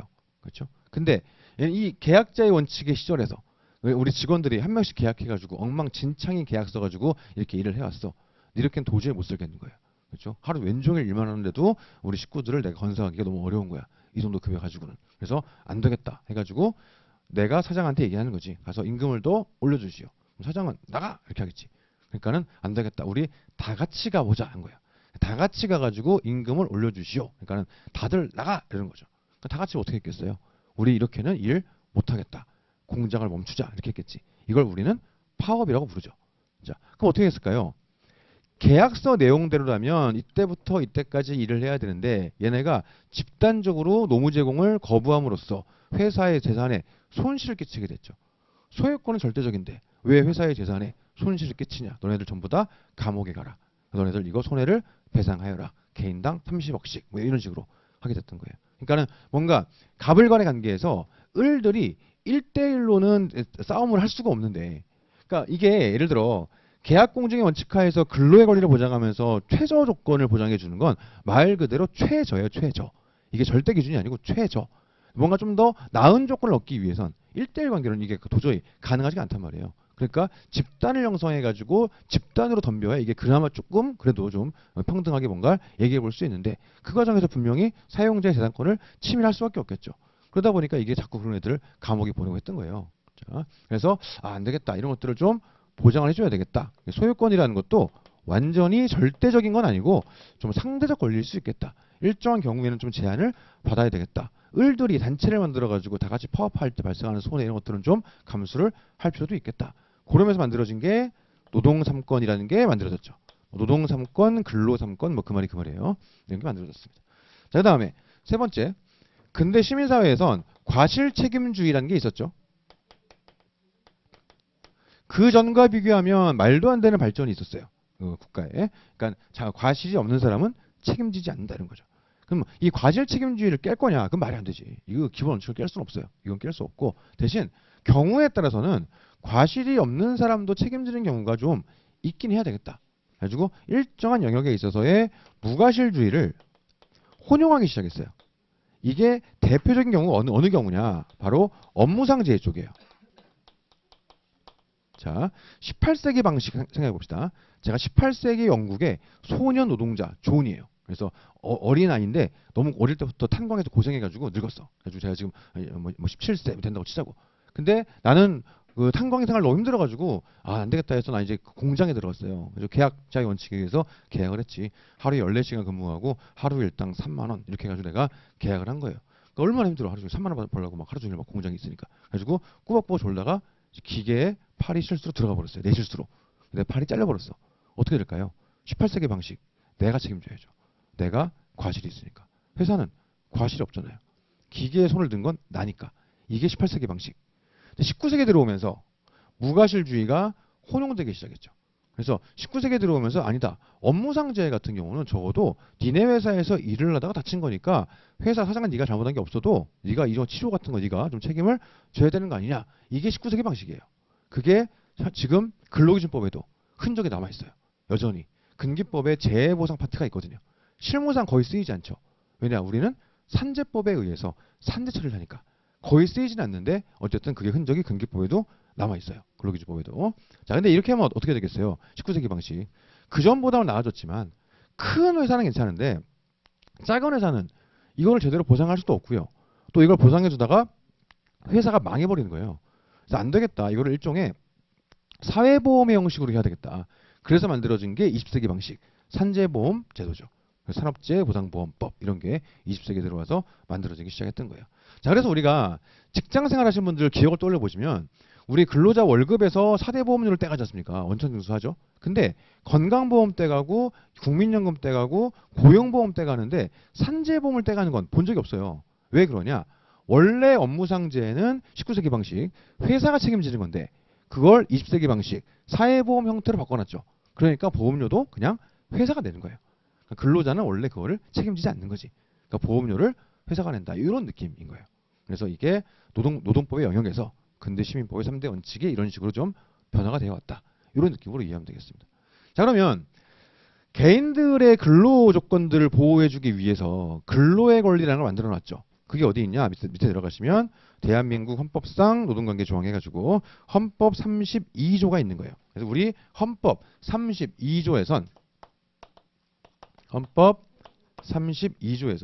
근로의 권리를 명시하고 있습니다. 근로의 권리. 그래서 1항 보시게 되면 1항 모든 국민은 근로의 권리를 가진다 되어 있습니다. 그러니까 일을 하는 건 내가 단지 밥 벌어먹기 위해서 하는 게 아니고, 그렇죠? 물론 그런 목적이 크지. 그렇긴 합니다만은 국가가 나에게 보장해줘야 되는 나의 권리다. 이런 느낌이죠. 그럼 내가 권리를 행사하기 위해서는 어떻게 될까요? 이 권리를 행사하기 위한 일자리 지원 사업이 있어야 될 것이고, 실제로 그 일자리를 구했을 때 인간다운 환경에서 일할 수 있도록 최소한의 조건들은 보장이 돼야 되겠죠. 이게 헌법 32조가 되겠어요. 자, 내려가시면 헌법 33조 1항 근로자는 근로권 향상을 위하여 자주적인 단결권. 이게 뭐겠습니까? 단결권. 노동조합을 설립하고 가입하고 운영할 권리. 이걸 우리는 단결권이라고 하고요. 그다음 단체 교섭권. 그렇게 만들어진 노동조합 가지고 사용자랑 1대1 관계에서 계약 변경을 얘기하는 게 아니라 집단적으로 우리의 조건을 이렇게 올려주시오 라고 얘기하는 것을 요구할 수 있는 권리, 그리고 단체 협약을 체결할 수 있는 권리, 헌법이 보장해줘야 되는, 이걸 우리는 단체 교섭권이라고 하고요. 그렇게 사용자랑 교섭을 하다가 잘 안 되는 거예요. 그럴 때 사용자한테 실력 행사를 통해서 양보를 끌어낼 수 있어야 되겠죠. 가장 대표적인 게 파업 이런 거, 이런 것들을 보장해주는 단체 행동권, 이걸 우리는 합쳐서 노동 3권이라고 부릅니다. 그래서 이런 식의 노동 3권은 헌법 33조에 나와 있다. 이렇게 우리가 생각을 할 수 있어요. 자, 깔아놓고 다음 페이지 가보시면 7페이지 박스가 있죠. 공인노무사 1차 노동법 시험 과목 돼 있어요. 자, 우리가 1차 시험에서는 도대체 우리는 무엇을 공부할 것이냐, 시험 범위가 어떻게 될 것이냐. 1차랑 2차랑 조금 달라요. 좀 다르긴 한데 아무튼 1차를 기준으로 보게 되면, 자, 1차 노동법 1, 2가 있단 말이죠. 노동법 1, 2. 자, 노동법 1은 근로기준법이 있어요. 이거 뭐겠어요? 이거 지금 편하게 들으세요. 편하게. 이거 뭐 외울 필요 없어. 편하게. 자, 근로기준법은 말 그대로 내가 제공하는 노무, 근로의 가장 기준이 되는 기본법이에요. 기본법. 노동기본법 이런 느낌. 그래가지고 내가 임금은 이렇게 받아야 되고, 근로시간은 이렇게 해야 되고, 휴가는 이렇게 가야 되고, 이런 것들을 보장해주는 가장 기본적인 법. 그걸 우리는 근로기준법이라고 그래요. 그래서 이게 줄여서 근기법이라고도 하는데 근로기준법이라고 합니다. 이게 노동법 1에서의 핵심이에요. 그래서 우리가 헌법 32조에서의 근로의 권리를 구체화시켜주는 다양한 법률들이 있을 거예요. 사용자와 근로자의 관계에서 인간다운 생활을 보장하기 위해서 이런 것들을 해줘야지. 이걸 우리는 뭐라고 부르냐? 개별적 근로관계 법규다. 이렇게 얘기해요. 그리고 이게 1차 시험에선 노동법 1이 되는 겁니다. 그래서 우리가 헌법 32조를 근간으로 하는 노동법 1, 요 파트에서 제일 중요한 건 바로 근로기준법이에요. 이게 메인이 돼요.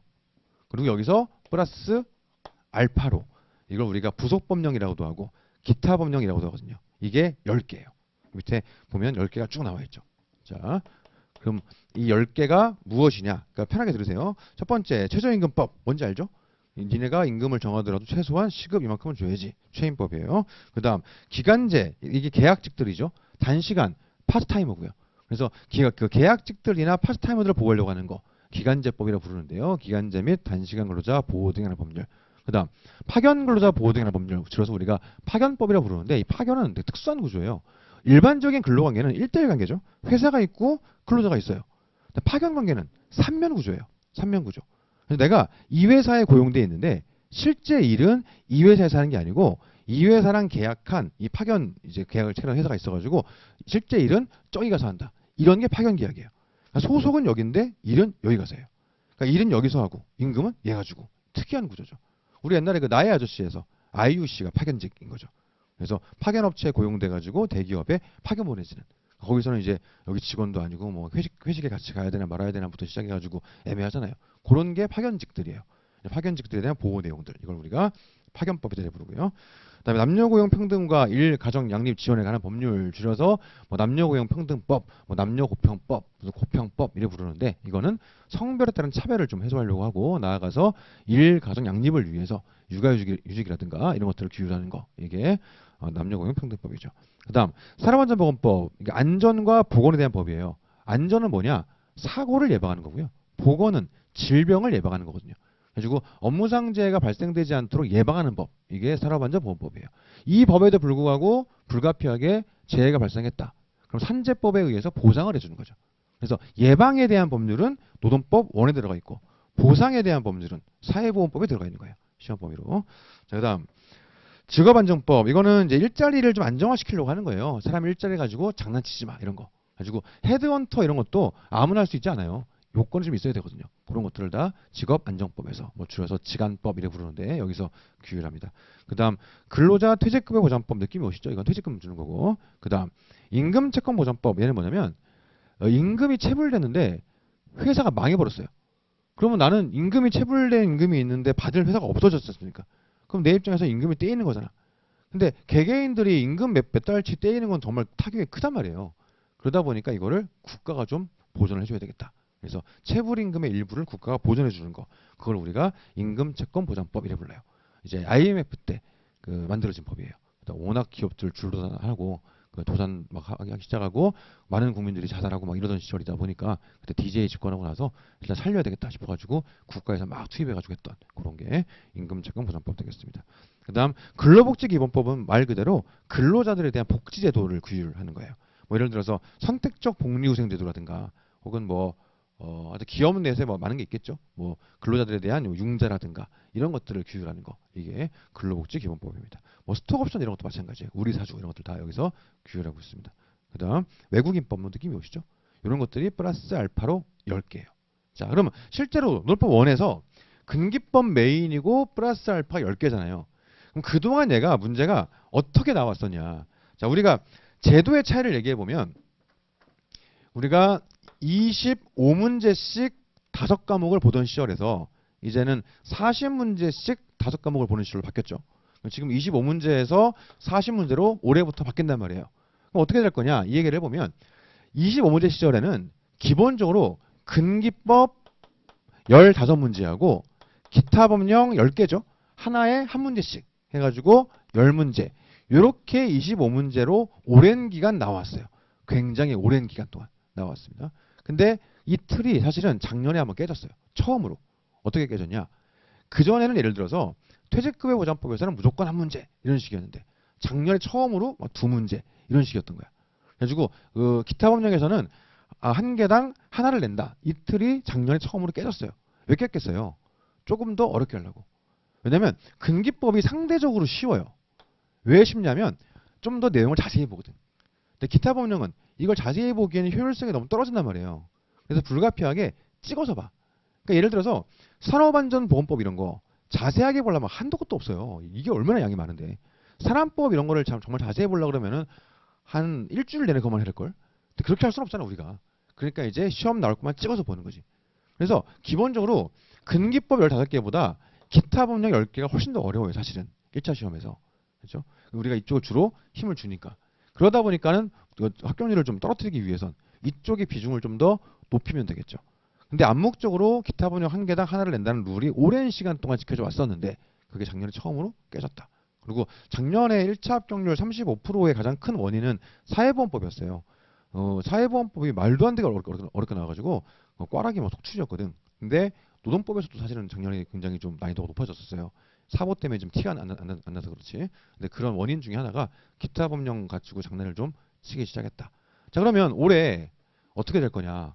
이거는 단정할 수 없어요.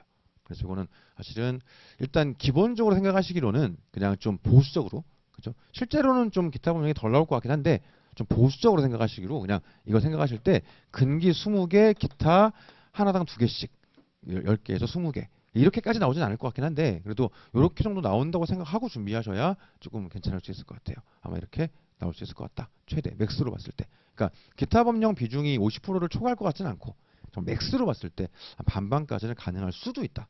그렇죠? 그러니까 실제로는 아마 25개에 뭐 15개 정도일 것 같긴 한데 그래서 10개를 뭐 하나씩 내는 게 있고 2개 내는 게 있고 이렇게 할 것 같긴 한데 그래도 기본적으로 20개까지는 나올 수도 있다는 걸 전제로 좀 보수적으로 준비하시는 게 좋을 것 같다. 이렇게 되는 것도 가능성이 있음. 꼭 이런다는 게 아니라 이럴 수 있음. 이런 겁니다. 자, 그 다음에 노동법 2 보시게 되면 노동조합 및 노동관계조정법 줄여서 노동조합법이라고도 하고요. 노조법이라고도 합니다. 얘네들을 우리가 뭐라 부르냐면 집단적 노사관계 법규라고 하거든요. 여기서 메인이 되는 게 바로 지금 보시는 노조법 이게 메인이에요. 그리고 플러스 알파가 4개 나오죠. 오케이. 이렇게 돼 있습니다. 그럼 4개는 뭐냐? 첫 번째, 근로자 참여 및 협력 증진에 관한 법률 줄여서 그냥 근참법 이래 불러요. 근로자 참여 및 돼 있으니까 근참법. 이 근참법은 뭐냐면 기업 내부에 있는 노사협의회 이런 것들을 규율하는 게 근참법이에요. 그리고 근로자 고충처리위원 이런 거 규율하는 거 이게 근참법 되겠습니다. 그 다음 공무원 노조법, 교원 노조법 느낌이 오시죠? 공무원이나 교원은 특성이 있다 보니까 법률을 따로 두고 있어요. 그래서 공무원 노조랑 교원 노조는 별도로 따로 정하게 있더라.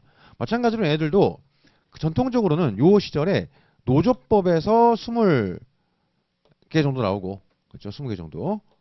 그 다음에 기타 법령에서 4개 정도 나오고요. 하나가 B죠. 하나가 뭐가 나왔냐면 노동법 총론 파트가 있어요. ILO가 어쩌고 막 노동법의 역사가 어쩌고 노동법의 뭐 법원이 어쩌고 이런 게 보통 여기서 하나쯤 해가지고 이렇게 보통 그동안 출제가 되어 왔습니다. 그동안 이렇게 출제가 되어 왔어요. 그럼 올해 어떨 것이냐? 알 수 없죠. 그렇죠. 여전히 제가 볼 때는 이제 총론 논외로 하고 대충 총론 포함해서 그러니까 노조랑 총론 포함해가지고 한 32개 생각하고 기타 8개 생각하고 이렇게까지도 나올 수 있겠다. 좀 보수적으로 잡아가지고 이렇게 좀 준비하시면 될 것 같아요. 그래서 그냥 편하게 문제 하나당 기타 법령 한 개당 이제는 2개씩은 나오겠다. 이렇게 생각하시면 됩니다. 물론 그렇다 그래가지고 기타 법령을 예년에 비해서 막 엄청 빡세게 파고들 거냐? 아, 그렇게는 어렵지. 그렇죠? 우리가 그렇게까지 시간을 들일 수는 없어요. 그래서 어쩔 수 없이 기타 법령은 좀 찍어드려요. 그래서 교재에서 정리되어 있는 이론적인 내용들 이게 제가 볼 때는 최소한이에요. 더 줄일 수는 없어. 그래서 이거는 보셔야 되고 당연히 기출문제 다 풀어보셔야 되고요. 그 다음에 이론적인 내용 중에서도 특히 힘줘야 되는 것들을 잡아드리거든요. 그건 좀 더 힘을 주시고 그렇게 좀 정리하시면 될 것 같습니다. 그래서 적어도 우리 클래스에 있는 분들이 1차 시험을 노동법 때문에 떨어지진 않거든요. 그러다 보니까 올해도 그냥 우리 준비된 대로 잘 따라가시면 크게 문제는 없을 것 같아요. 자, 좀 더 얘기를 해보면 1차 시험 얘기를 좀 더 해보고 나아가서 2차 얘기도 잠깐 해볼게요. 올해 이제 제도가 바뀌는 큰 변화가 두 가지가 있는데 하나는 문제 수가 늘어난다는 거고 또 하나는 1교시, 2교시가 찢어진다는 거예요. 그러니까 어떤 차이가 있냐면 이때는 이 시절에는 125문제를 그냥 125분 동안 풀었거든요. 그럼 얼핏 생각할 때 1분에 하나 풀면 되겠구만. 근데 그렇지 않아. 그럼 떨어져요. 왜 그러냐? 민법이나 이런 것들이 지문이 길어가지고 1분에 하나 푸는 게 생각보다 만만치가 않아요. 그래서 보통 어떻게 했냐면 우리는 노동법을 열심히 하죠. 왜냐? 2차도 같이 보기 때문에 노동법을 열심히 힘을 준다고. 그러다 보니 우리 노동법은 좀 더 잘 풀 수 있어요. 그래서 원래 우리는 노동법 1, 2에서 힘을 주고 빠르게 풀어가지고 어차피 우리가 목표를 100점으로 하는 게 아니기 때문에 노동법 1, 2를 한 각각 80 정도 맞을 생각하고 빠르게 풀어가지고 시간을 최대한 세이브하고 그 시간을 나머지 과목에 투여한다. 요게 원래 전략이었어요. 그래서 작년까지는 무조건 빨리 풀어라 이런 식으로 100점 맞지 않아도 괜찮으니까 틀려도 괜찮으니까 빨리 풀어라. 시간을 아껴야 된다. 우리는 이렇게 했단 말이에요. 근데 그 틀이 올해 깨져요. 왜 그러냐? 우리가 200 이제 40개씩 5과목이니까 200문제를 푸는데 200분을 줄 수는 없잖아. 200분이면 얼마야? 2시간 반인가? 이렇게 할 수 아니지. 200분 모르겠다. 아무튼 이제 3시간 넘는구나. 그렇게 할 수는 없지 않습니까? 그렇게 할 수는 없지 않습니까? 그러다 보니까 이제는 1교시, 2교시를 나눠요. 1교시에 노동법 1, 2를 보고요. 2교시에 민법, 사보, 선택 이렇게 봅니다. 뭐 경영, 경제 이런 것들 이렇게 보게 됩니다. 그러다 보니까 작년까지처럼 노동법을 빨리 풀어가지고 시간을 세이브합시다. 이게 안 돼 이제는. 그러니까 오히려 노동법은 작년에 비해서 조금 더 여유 있게 풀어도 괜찮게 됐어요. 80문제를 80분 동안 푸니까.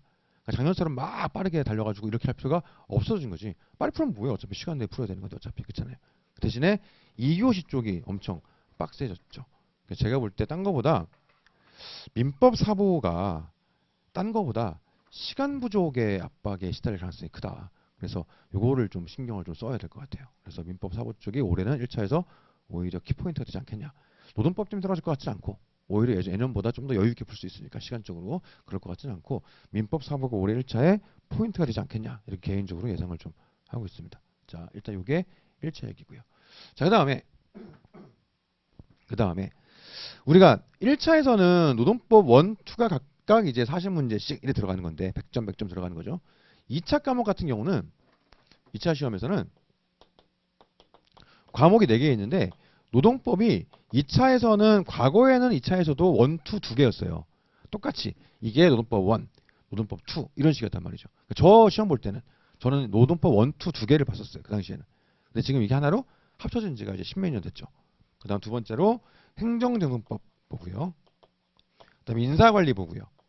그 다음 선택 과목을 보죠. 이게 4과목인데 그렇죠. 그래서 노동이랑 인사를 첫날 보고 행정이랑 선택을 둘째 날 시험 보고 이틀에 걸쳐 시험 보거든요. 근데 아무튼 행정, 인사, 선택은 100점이에요. 노동은 근데 한 개로 합쳐지면서 100으로 줄지는 않았고 150이 됐어요. 그러면 우리가 1차 시험 볼 때 뭐 예를 들어 40문제 푸는데 40분 하니까 80문제면 80분 주겠지. 이런 식으로 이게 100점이면 100분을 준다고 쓰는 시간을. 근데 노동법은 150분 동안 쓰기는 어렵지 않습니까? 2시간 반인데 쓸 수가 없지. 그러다 보니까 얘를 1교시, 2교시를 찢어요. 그러다 보니까 실제로 한 과목인데, 그러니까 원래 한 과목인데 2차는 실제로는 두 과목처럼 돼버렸어. 사실은. 그러니까 75점, 75점 이런 식으로. 그래가지고 실제 우리가 아까 얘기했던 노동법 1 파트인 얘가 1교시로 들어오고요. 2 파트인 얘가 2교시로 들어간다. 이렇게 생각하시면 되겠습니다. 결국 이제 우리가 1, 2, 2차에서 1교시, 2교시를 나누는 기준은 개별법이냐, 집단법이냐 이런 거겠구나. 이렇게 좀 보시면 되겠습니다. 자, 다음 마지막으로 강의를 진행할 순서를 얘기할 건데, 그럼 우리는 뭘 볼 거냐? 기본적으로 뭘 볼 거냐? 근기법을 메인으로 하는 개별법을 보고, 노조법을 메인으로 하는 집단법을 보고, 기타 법령을 보고, 그 다음 플러스로 노동법 총론 파트가 있다고 그랬죠? 아까 얘기했던 노동법의 뭐 연역, 역사 이런 거, ILO 이런 거 있겠죠. 순서대로 보게 되면은 그냥 총론 보고, 근기 보고, 이거 보고, 이거 보고, 이거 보고 이러면 될 것 같은데 효율적이지가 않아요, 이게. 그죠? 그래서 어떻게 볼 거냐, 우리 순서를. 일단 근기법을 제일 먼저 봐요. 그래서 얘를 1번으로 봅니다. 그 다음 뭘 볼 거냐? 노조법을 두 번째로 봐요. 기타 법령을 제끼고. 근데 노조법 보기 전에 얘를 보는 거죠. 왜냐하면 이 총론의 내용들이 뭐 노동법의 법원이 어쩌고 이런 것들이 근기법 정도는 좀 보고 봐야 이해가 쉬워요. 그래서 이렇게 보는 겁니다. 그래서 근기를 먼저 보고 총론을 그 다음 봐요. 그 다음 마지막으로 세 번째로 노조법을 공부하고요. 그 다음 1교시, 2교시에 있는 기타 법령들이 있죠. 묶어서 한꺼번에 마지막에 봅니다. 자, 그럼 어디에 배치가 돼 있냐? 근기법은 노동법 1에 있겠지. 노조법은 노동법 2에 있을 것이고요. 총론은 2에 있어요. 2에. 그 다음에 얘네들은 1, 2로 찢어져 있겠지. 그래가지고 우리가 순서를 이렇게 한다 보면 되겠습니다. 강의 계획서 한 번만 다시 보시면 강의 계획서 그 뒤에 진도표를 볼게요. 자, 진도표에서 오늘 1회차 해가지고 오리엔테이션이란 근기법 총칙 2분의 1까지죠. 근기법 바로 들어가는 거예요. 쭉 하다가 2월 28일자로 근기법이 끝나고요. 2월 29일자에 맨 처음 뭐가 나오냐? 노동법 기본 이론이 나오죠. 이게 노동법 총론이에요. 이거 2번으로 보는 거. 그리고 나면 노동조합이 어쩌고 들어가죠. 그게 노조법.